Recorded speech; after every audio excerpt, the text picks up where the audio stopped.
ఈరోజు పరిస్థితి ఏమిటి అని చెప్పి చూస్తే నిరుద్యోగ వృత్తి లేదు, అటు ఉద్యోగము లేదు. ఉన్న ఉద్యోగాలన్నింటినీ వరుసపెట్టి ఊడబెరికే కార్యక్రమం జరుగుతూ ఉన్నాయి. ఇవి కనిపిస్తూ ఉన్న సత్యాలు. అదే ఒకసారి గమనించినట్లయితే వైఎస్ఆర్సీపీ పాలనలు, మా పాలనలు ఎన్ని ఉద్యోగాలు ఇచ్చారు, ఎన్ని ఉద్యోగాలు వచ్చాయి అనేది ఒకసారి గమనించినట్లయితే కేవలం 4 నెలల కాలంలో వైఎస్ఆర్సీపీ ప్రభుత్వం 2019 జూన్లో ప్రమాణ స్వీకారం చేసాం. అక్టోబర్ కల్లా, గాంధీ జయంతి కల్లా ఏకంగా 1,30,000 ఉద్యోగాలు గ్రామ వార్డు సచివాలయాలలో మన పిల్లలు పనిచేస్తూ కనిపించేట్టుగా చేశాం. 4 నెలల కాలంలోనే ఏకంగా మరో 2,66,000 వాలంటీర్ల ఉద్యోగాలు అక్టోబర్ 2 గాంధీ జయంతి నాటికి, అంటే మా ప్రభుత్వం ఏర్పడిన 4 నెలల కాలంలోనే రిక్రూట్ చేశాం. ఎవరు కాదనలేని సత్యాలు ఇవన్నీ. యాప్కాస్ ద్వారా మరో 1,00,000 ఉద్యోగాలు, యాప్కాస్ ద్వారా కరెక్ట్గా చెప్పాలంటే 96,000 ఉద్యోగాలు యాప్కాస్ ద్వారా కల్పించడం జరిగింది. యాప్కాస్లో పే స్లిప్పులతో సహా చెప్పగలుగుతాం ఎవరికి ఉద్యోగాలు ఇస్తున్నామని. నేను చెప్పిన ప్రతి నెంబరు కూడా పే స్లిప్స్తో సహా, ఆధార్ కార్డ్ నెంబర్తో సహా చెప్పగలుగుతాం. గ్రామ సచివాలయాల్లో పనిచేస్తా ఉన్న పిల్లలైతేనేమి, 1,30,000 పైచిలుకు పిల్లలైతేనేమి, 2,66,000 వాలంటీర్లు అయితేనేమి, యాప్కాస్లో పనిచేస్తూ ఉన్న 96,000 మంది పిల్లలైతేనేమి,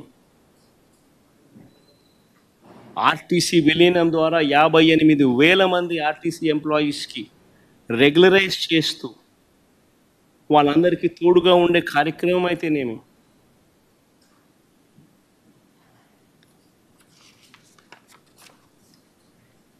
ఇవి కాక మిగిలిన కాంట్రాక్టు, మిగిలిన గవర్నమెంట్ ఉద్యోగాలన్నీ కూడా లెక్కేసుకుంటే అక్షరాల 5 సంవత్సరాల కాలంలో వైఎస్ఆర్సీపీ ప్రభుత్వ హయాంలో వివిధ సెక్టార్లలో గవర్నమెంట్ ఉద్యోగాలు అని అంటే గవర్నమెంట్ ఉద్యోగాలు, అవుట్సోర్సింగ్, కాంట్రాక్టు అన్ని గవర్నమెంట్ పరానికి సంబంధించినవి 6,31,310 మందిని వైఎస్ఆర్సీపీ హయాంలో ఉద్యోగాలు ఇచ్చారు. అదేవిధంగా లార్జ్ అండ్ మెగా సెక్టార్లో వీళ్ళు ఇచ్చిన సోషో ఎకనామిక్ సర్వే రిపోర్ట్లు మొట్టమొదట బడ్జెట్ ప్రవేశపెట్టేటప్పుడు, ఇది మా సోషో ఎకనామిక్ సర్వే రిపోర్ట్ కాదు, వీళ్ళ గవర్నమెంట్ వచ్చిన తర్వాత వీళ్ళ మొట్టమొదటి బడ్జెట్తో పాటు 2023-24 సంబంధించి వీళ్ళు ప్రవేశపెట్టిన సోషో ఎకనామిక్ సర్వే, మేము చేసినది కాదు ఈ సోషో ఎకనామిక్ సర్వే, వీళ్ళు ప్రవేశపెట్టిన సోషో ఎకనామిక్ సర్వే. వీళ్ళ ప్రకారమే లార్జ్ అండ్ మెగా ఇండస్ట్రీస్లో 102,000 ఉద్యోగాలు ఇవ్వడం జరిగింది. ఎంఎస్ఎంఈ సెక్టార్లో ఈ వైఎస్ఆర్సీపీ హయాంలో 2019 నుంచి 2024 మధ్యలో ఏకంగా 32,79,970 ఉద్యోగాలు ఇచ్చారు. 32,79,770 ఉద్యోగాలు ఎంఎస్ఎంఈ సెక్టార్లో ఆ 5 సంవత్సరాల్లో ఇవ్వడం జరిగింది. మొత్తంగా వైఎస్ఆర్సీపీ 5 సంవత్సరాల పాలనలో అటు గవర్నమెంట్ ఉద్యోగాలు అయితేనేమి, లార్జ్ అండ్ మెగా ఇండస్ట్రీస్లో అయితేనేమి, ఎంఎస్ఎంఈ సెక్టార్స్లో అయితేనేమి, మొత్తానికి ఆ 5 సంవత్సరాలలో 40 లక్షల పైచిలకు ఉద్యోగాలు ఇచ్చినట్టుగా ఆధార్ కార్డ్ నెంబర్లతో సహా చెప్పగలిగే పరిస్థితిలో ఉంది. సోషో ఎకనామిక్ సర్వేలో నేను చూపించే సోషో ఎకనామిక్ సర్వే మా ప్రభుత్వంలో మేము చేసినది కాదు. చంద్రబాబు నాయుడు అధికారంలోకి వచ్చినాక తాను మొట్టమొదటి బడ్జెట్ ప్రవేశపెట్టేటప్పుడు తాను రిలీజ్ చేసిన సోషో ఎకనామిక్ సర్వే, తన హయాంలో రిలీజ్ చేసిన సోషో ఎకనామిక్ సర్వే.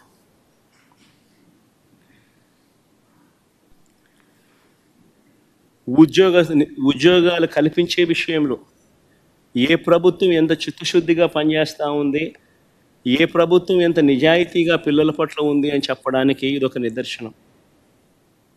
వీళ్ళు ఒకవైపున ఉద్యోగాలు క్రియేట్ చేయకపోగా మరోవైపున పారిశ్రామికవేత్తలను బెదరగొట్టుతున్నారు, బెదరగొట్టి పంపిస్తూ ఉన్నారు. కడపలో స్టీల్ ఫ్యాక్టరీ పెట్టడానికి ముందుకు వచ్చిన సజ్జన్ జిందాల్ని బెదరగొట్టి పంపించాడు. అరబిందో సంస్థను వీళ్ళే బెదిరించి పంపించేసే కార్యక్రమం చేస్తూ ఉన్నారు. వీళ్ళ హయాంలో పారిశ్రామికవేత్తలు ముందుకు వచ్చి పరిశ్రమలు పెట్టడానికి భయపడే పరిస్థితులకి రాష్ట్రాన్ని తయారు చేశారు. మరోవైపున చూస్తే ఉద్యోగాలు ఒకవైపున రాకపోగా మరోవైపున నిరుద్యోగులకు ఇవ్వాల్సిన నిరుద్యోగ భృతి 3,000 రూపాయలు ప్రతి నెల ఇస్తానన్నాడు.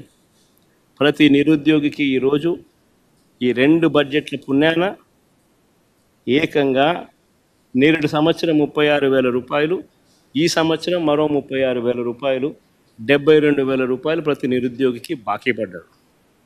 ఎగరగొట్టాడు, ఎగనామం పెట్టాడు. ఇంకొక హామీ చూద్దాం.